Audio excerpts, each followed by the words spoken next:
Hey guys, this is the $100 million podcast. This is our $100 million guest today, Wendi. She is an awesome entrepreneur, and we're really excited to learn some golden business nuggets from her, some inspiring stories, hear about her story and her business, how she's growing, where she came from, what she's doing now, and where she's going. So, Wendi, how are you doing today? Good. Thanks for having me, John. I'm excited to be here. I'm a little nervous to be here, but I'm excited. Oh, you'll do great. You'll do great. So, I like to start off like way back. What were you doing in high school? How did you grow up, and how did that kind of shape you into who you are now? Right. That's a great question. I was I was born and raised in Southern Illinois. We were pretty poor growing up, and my mom died when I was 11, and I got sent to live with an aunt, and she was not very kind, very actually very mean, to be honest. And she sent me to live with who we thought at the time was my biological father, and he moved me to Colorado. Turned out decades later that he wasn't even actually my real father, but he ended up leaving me in Colorado. I was probably about 14. And I actually ended up just sort of taking care of myself. I started hanging out with a lot of friends, and I would end up, staying at their houses. And I ended up moving in with a friend and finished high school while I was living with her. And then I went to college, um, and with just a beach towel for a blanket. And that was sort of my growing up. It was pretty rough, and but I think that it really was part of just who I am now, and even the brands that I've built is a lot based on that history. Um, I was able to put myself through college working fast food and met my husband. We've been married about 30 years, and we live on a farm in Colorado, and I'm building my brand from here in the middle of nowhere. But I've always been interested in human behavior and what makes people do the things they do have done. But I've also simultaneously been interested in business. In 2012, I received my master's in counseling, and then 4 years later, I got my doctorate in organizational leadership. I love to learn. I practiced as a counselor for a few years and just did not like sitting still in a room with a client. And I thought that there has to be a better way to just sort of impact people and impact the world than that. It just didn't really fit with me. So I sort of knew I wanted to be an entrepreneur. I had worked in marketing and branding. I had led some initiatives, so I'd done that sort of in between things. And I just knew I wanted to work for myself.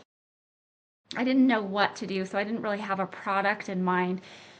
So, because we were farmers, I opened a small eatery in my town, a farm to table fast casual business.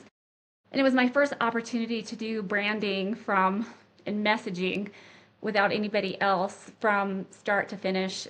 And so that was like a really great experience. And to be able to operationalize something, we were located sort of on fast food row. So we had McDonald's, Taco Bell, Burger King, and then there was us. So I really had to learn how to function like a real fast food chain, but we were not. And so that was a really actually good experience for me to learn how to be resourceful.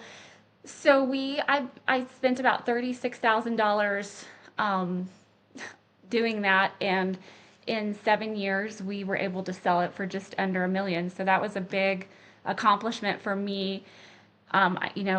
Coming from very little and then being able to accomplish that, that was a very, very big um, is something I'm super proud of having done. But I was able to during I think 2020 was super pivotal for a lot of people, but as a restaurant owner, it was like crisis. And during that time, I opened a little market in our store just to keep our employees working. We sold everything that I always say we sold everything that wasn't nailed down. So we sold hand sanitizer, cleaning supplies. We were able to do just other things like cilantro.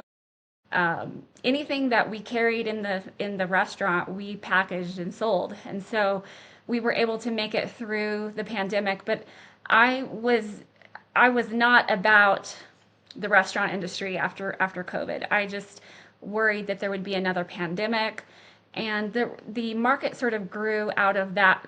Like, this is just not an industry I want to be in.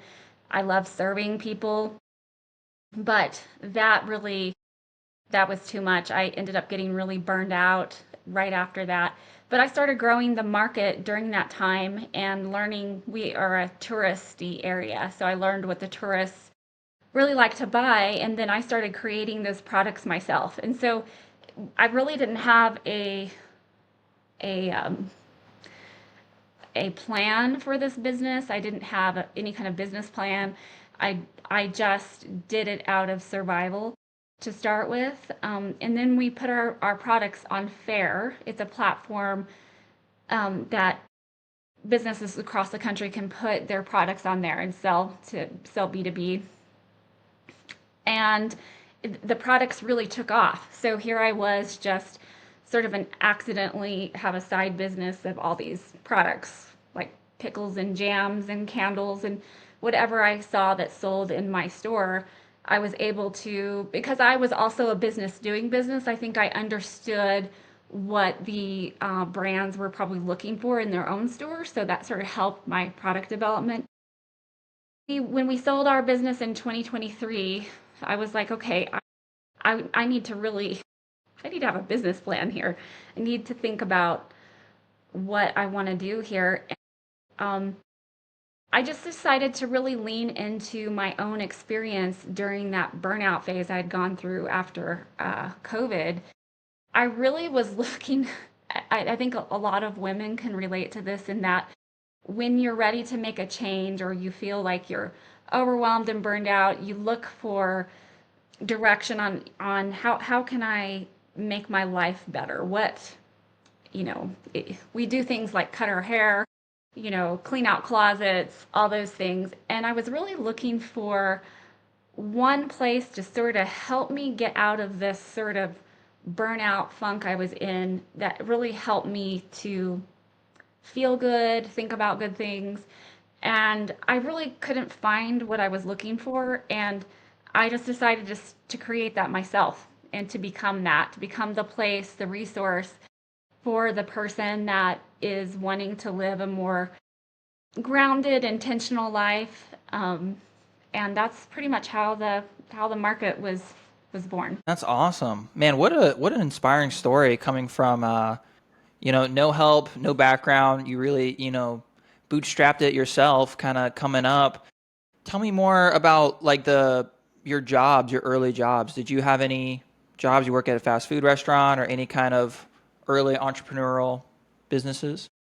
Yeah, so I was actually, let me think. I worked in a finance office randomly. I was the social services director in a nursing home, um, because of that whole behavioral health sort of background. But then once we started having children, back in the day, Mary Kay Cosmetics was a big deal. And I became a Mary Kay lady. And that's when I learned that I could actually sell stuff. I didn't really know that I was like a salesperson, but I ended up getting, the whole pink Cadillac and all, all of that. And so that's probably where I got some business skills, really. And I think I was successful. The product was actually pretty good, but I learned about how to sell by building relationships with people and really understanding what their goals are, what is important to them, and just, building sort of authentic relationships with people is what I would say why I was successful doing that. So that was impactful.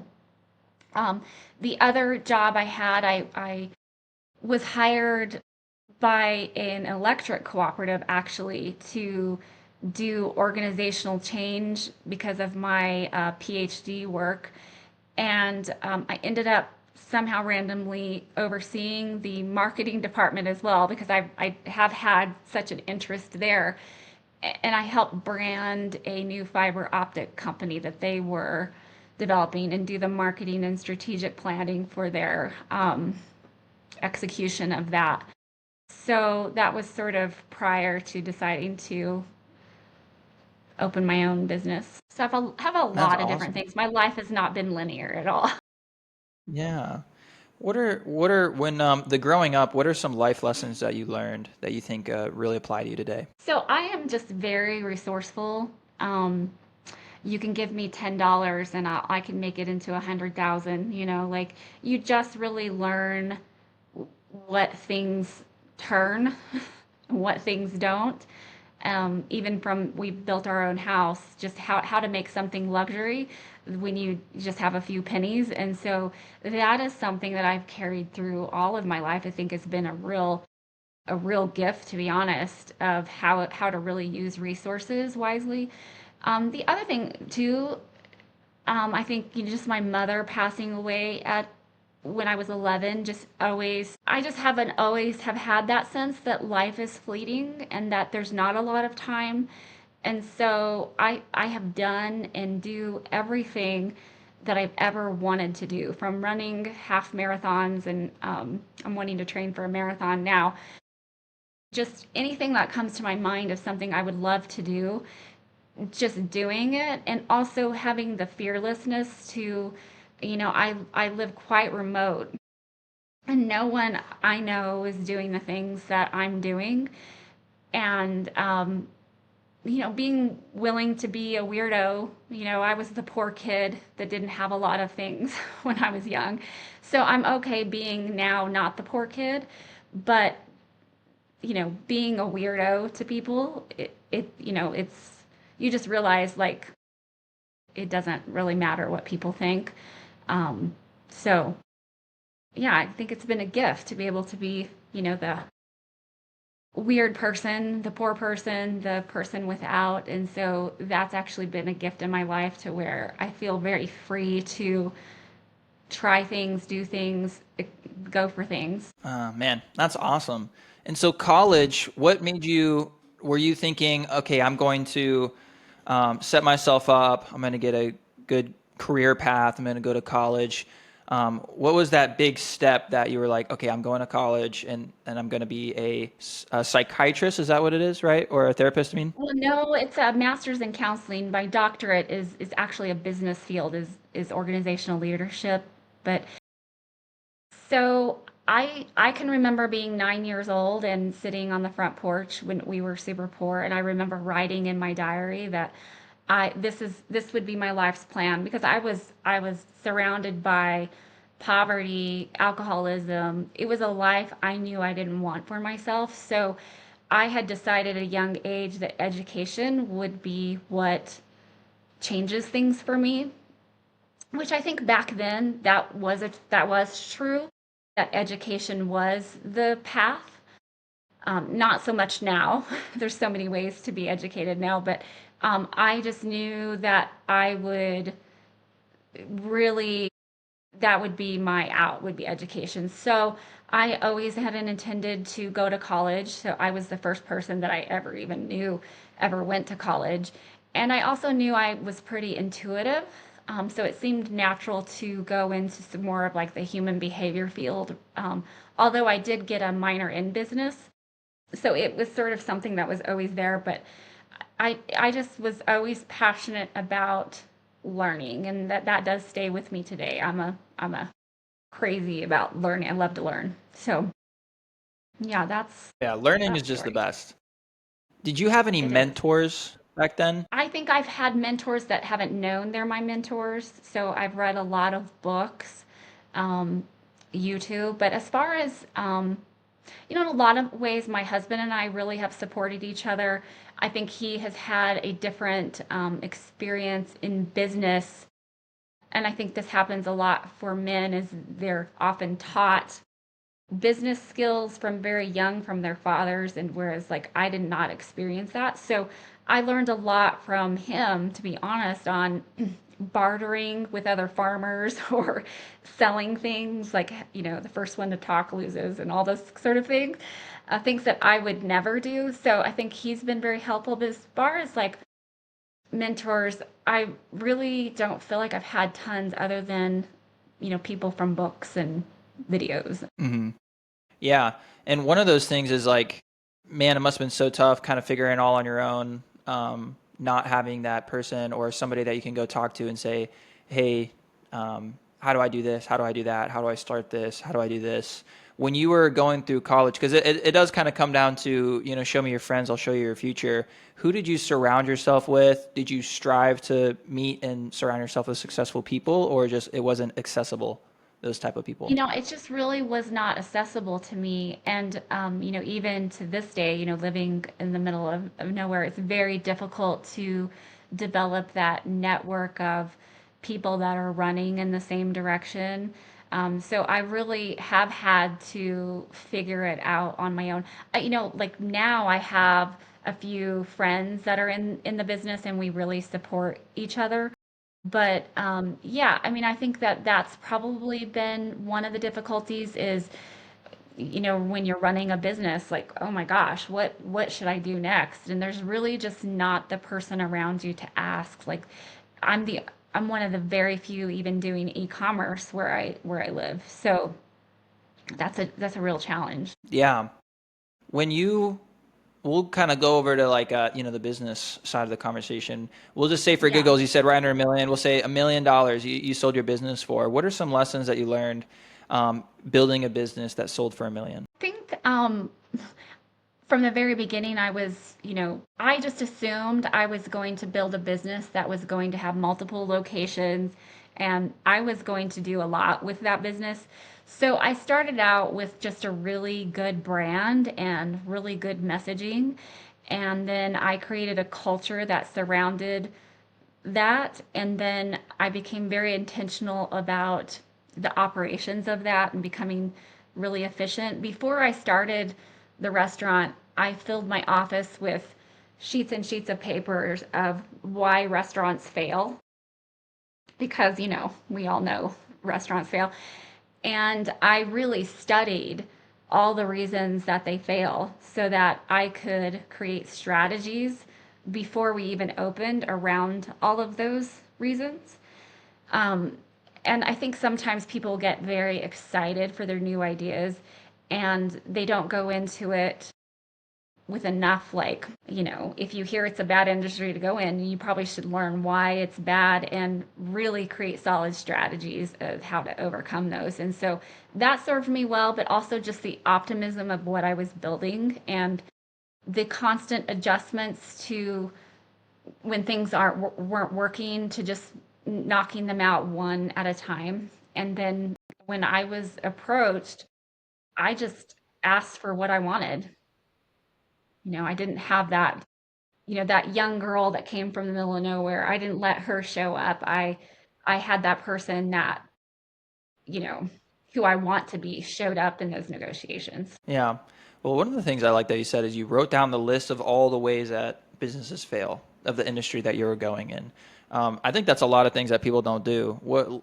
Write down a list of all the things that could possibly go wrong, and that's a sales things too. I'm assuming you probably learned that in the sales is write down all the objections that they could possibly Yes. make, have an answer to every single one, and be prepared to go into the conversation.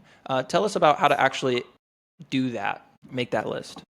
Right. I think first is separating your self-esteem from whatever project you're working on.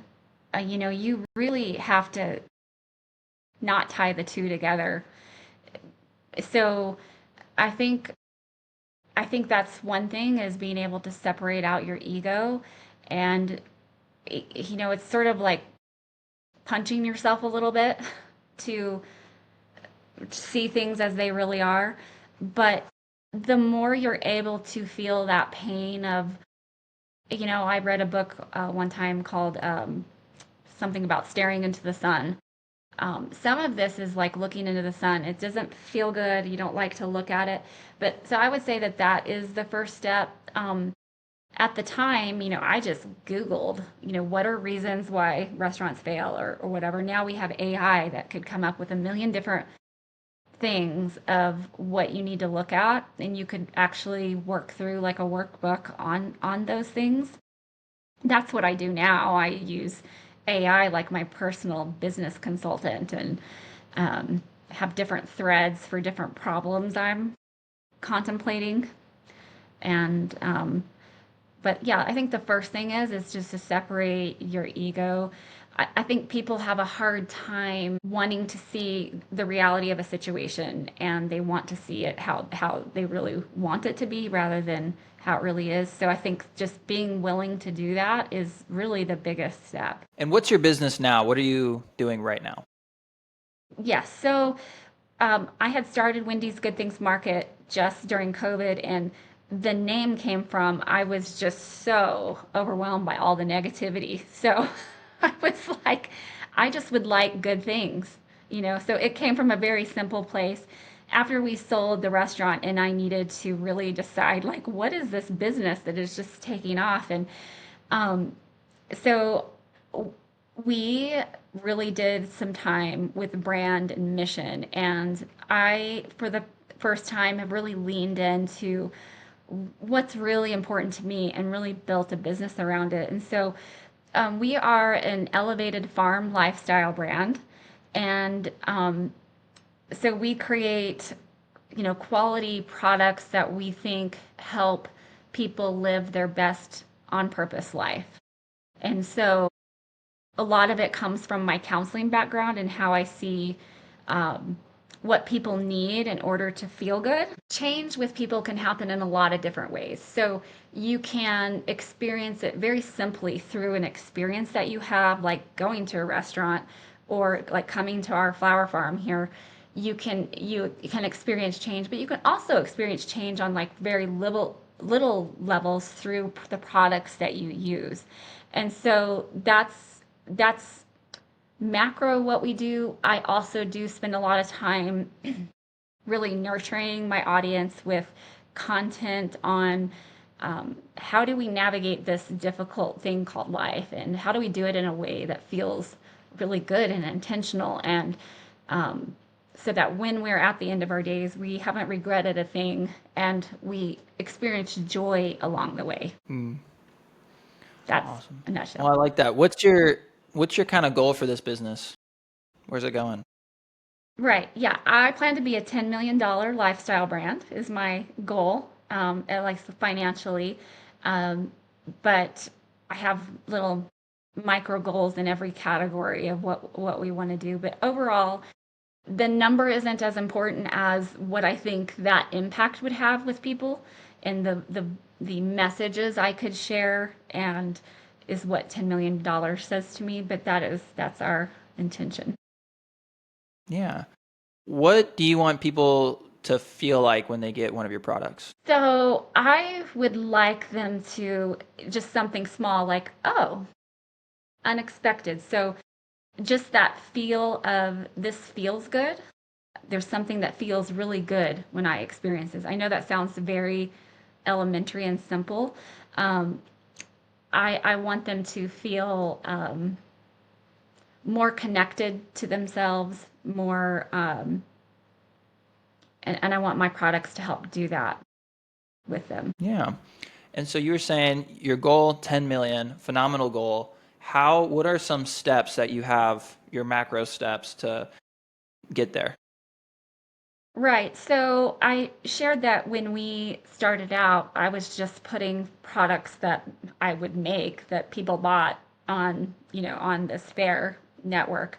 And so there's sort of some of our initial steps, but we need to we're too heavily exposed on that one network. Also, in the learning, I started out with gourmet foods, but we I accidentally got into every category. This is what not to do in business. They tell you pick one lane, run in that, and there's so much wisdom with that. So I wouldn't recommend people doing what I did, but it's because didn't have a business plan when I started that I did that. So I am in every category. I'm in gourmet food, I'm in home goods, I'm in skincare and body care, and I'm also in apparel. And so one of the things that I learned very quickly is that just like with a restaurant, gourmet foods has a smaller margin. And when I was approached by a national chain, I realized that the only way I could do that is if I had the cannery myself. And I had moved away from that and was using co-packers. Because of that middleman, the margins that were available to some of the larger retails weren't there. And so even though I was selling a tremendous amount of my goods to a lot of like gift shops and wine and cheese shops across the country, the ability to scale the gourmet food items, I would either have to invest in a tremendous amount of inventory or I would have to shift products focuses. And, when I say invest in a lot more inventory, so the more you buy, obviously, the less the cost is, and you can pass that on to your customers. Because I was not in any way wanted to open my own cannery. That is not how I wanted to live my life. I don't want to be, hauling jars around, being and monitoring that production. And so I think that was been one of the first steps where I've realized that we need our gourmet food to be more of a supporting character to our overall lifestyle brand and not be the main actor, I guess you would say. So one of the shifts we have made has been to figure out what hero products are in our other categories and create a strategy surrounding those categories to move those and those become more centralized than the gourmet food has. So for me, it's just the little tweaks that I'm having to make and decisions I'm having to make based on, I could stay the size I am now by staying doing that as our core product. But to go forward, I have to sort of adjust what our product mix is or the category mix, I guess. Yeah. What are some action steps you're taking right now to get to your next level? So just I built this entire network of companies that rely on us for this gourmet food. So I have about 400 shops across the country that are repeat buyers for us. And so, since I'm wanting to shift that reliance on the gourmet food, I have spent a lot of time designing other home goods that they would carry in their store. So, like aprons, walnut utensils, measuring cups, measuring spoons. So, these are products that would still sell in these shops, but it's more in the direction I'm wanting to go in rather than the gourmet foods so that I can slowly transition them to these other goods. So that's been one of the strategies. The other strategy that I spend most of my time on, but it nets the least amount of results right now, is our direct to consumer. I spend a lot of time strategizing on that, learning ads, like learning, and just trying to build that direct to consumer base so I can build our company deep and not just, like the initial brand just sort of like took off, and I'm really wanting to build real strong relationships with our customer base. And so that's the part that I am really working on as well. That's awesome. That's awesome. Well, let's talk about some marketing strategies. How are you marketing yourself to be unique, stand out? What kind of levers are you pulling to be able to incentivize people to buy from you?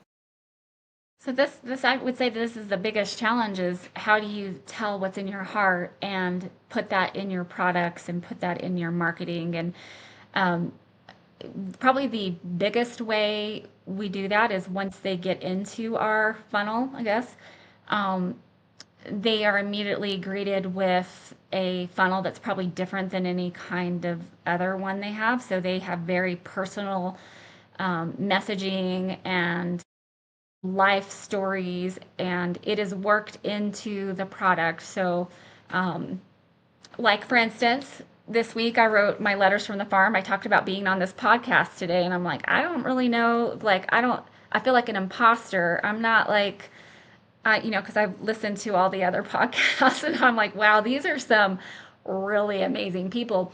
And so I just sort of talked through with them how I confront fear, the things that I do. And so it's very personable. So I would say that that's a differentiator that I don't see a lot happening with brands that are focused just solely on the sell maybe, and not like what value are you bringing to that person. So I really do that, try to do that on a personal level. We have a new plan for our website, because we don't feel like that messaging is quite happening through the website. So those are some things we have some conversations around, like how do we imbue this belief and this nurturing of people into everything we do, so that we do set apart, and that when people land in our space, they know that they're home. So those are just a few things. Obviously, like I'm on Instagram stories all the time, and I just get frustrated with TikTok, but and I've built really good relationships with customers through there. Right? What kind of things, how do you play around with those different levers? And I know there's more levers, but how do you play around with some different levers to kind of stand out compared to the other brands that are like you guys? Yeah, so I'm very focused on quality for whatever we do. And I think that for me, it's the only way to differentiate yourself from what's faster, which is, Amazon, is how can I provide a product that is so good and so much better than you would receive elsewhere, and more unique, that you're willing to pay a little bit more. So I do, like, quality is really important. I have a few products here if you want me to show you that. But then the other thing is I do feel like, even from the restaurant industry, I believe I had a superior product. All of our sauces were made in house from scratch. We had, and it was fast and all those things. But I realized too that I had to deliver on fast too. I couldn't just have quality. If I wanted to be in that lane of fast food, I also had to be fast. And so I do think speed and being fast is just where we're at if you want to compete. Even if you are a quality brand, I do believe you have to deliver on speed as well. So that those two things are what I focus on. Yeah. I want to talk more about education. You said you love to learn. How are you educating yourself today? And what kind of things are you educating yourself on? Yeah, so I just read the book Clockwork by Mike somebody, Clockwork. So it's all about systemizing your operations. And I think probably as I listen to all the other podcasts, a lot of those founders are kind of past this part, where they have their operations are already like running efficiently, all those things. So now that this is the second time I've really done this, I realize that this is really what gets you from where, one point to the next, is the systems you have in place for quality, making sure that what goes out is representative of the company. I think that is actually harder to do than people might imagine. It's little things like where, when you're making a product, not getting it on the shelf before it's completely done and checked off, and those kinds of things. So that book is really good. Just, efficiencies and that kind of thing. Other learning is, I am an AI addict. I use it like a teacher. Like, this is like the best thing that's ever happened. I know people don't think so, but I have learned so much, and I always make it give me sources so that it's not just, you know, Like I could probably put in, what would John Klein say about blah, blah, blah, blah, blah. And that to me is amazing. So I get a lot from AI, but I try to have a audiobook or something going at all times. It takes me like 3 or 4 weeks to finish one, but I have a hard time sitting still and listening, but I try to keep one going. I do watch a lot of like YouTube videos. I try to listen to podcasts, all those kind of things. Awesome. If you could write a course for education, and if somebody needed to have this one book, right, and you could compile some learnings into that one book, what would be some stuff in that book that you would hand to somebody if that was the one book they had to educate themselves on business? It One book. What things would I compile? Um, I think some of it's the anti-business, like the business advice you get is don't do things that you're passionate about, you know, or that's sometimes the business advice. So I probably would kind of just say like how I've done things based on why I'm passionate about them and how this is working for me, actually. I don't think we hear that enough. Other things I would say is I think people do struggle with operationalizing or systemizing a business so that they can not work in it all the time, but they can be higher level. So my ultimate goal in both businesses has been how can I get out of the day-to-day operations as quickly as I can and with all of those things running as smoothly and how I would like them to run so that I can grow the business. So those things. Also, just being of an entrepreneurial personality, like I'm ridiculously driven, and which is why I ended up in burnout at one time. But past that, I think I have learned how to put up with my personality type of being so driven while loving my life and having joy while doing it. And I do believe you can do both of those things. You don't have to be a crazy entrepreneur. You can be rested, you can be inspired. I mean, obviously there's times you don't feel that way, but in general you can live a good life even being a motivated crazy entrepreneur too. What kind of would be your conclusion at the end of that book that you compiled? Do the things. Do them all. Be fearless. Go for the things. Feel life. Feel failure. It hurts. It doesn't feel good, but um, it also just makes life so brilliant and beautiful. And just to go for the things. Don't have any regrets. So you have a crazy idea. The worst thing that'll happen will be you lose money. Money is, it's you could if you don't do it, you could lose your identity. And so I think that's probably, yeah, that's the last page. I love that. Love that. Tell me some quotes. You have any quotes you like? Yeah, I probably the number one I used, there was a movie out several years ago with Anthony Hopkins and he was had to hunt a bear. I think it's called The Edge. And he's this wealthy man and he um sort of was privileged, but he was put in this situation where he had to like hunt and kill a bear. And he said during that, what one man can do, another can do. And that has always just stuck with me. What one woman, if there's somebody else in the world that has done what I want to do, then it can be done by me. Why couldn't it? Um, and so that's probably the quote actually really I repeat to myself a lot. It's what I believe. That's so funny. That's like one of the quotes that I like a lot. Maybe not. I haven't heard Oh, it that really? way, but it's a good way to put the quote. But it's always one of those things that I tell my wife or any of my friends of, um, if somebody's doing this, you're like, oh, they got lucky or whatever. But no, it's if somebody's doing this and they're successful in doing it, then there's no reason why I couldn't do it as well.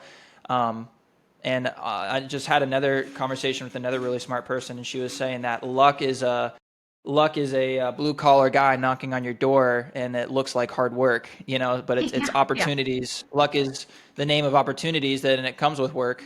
Um, and but basically that like anything that one man can do, so can another.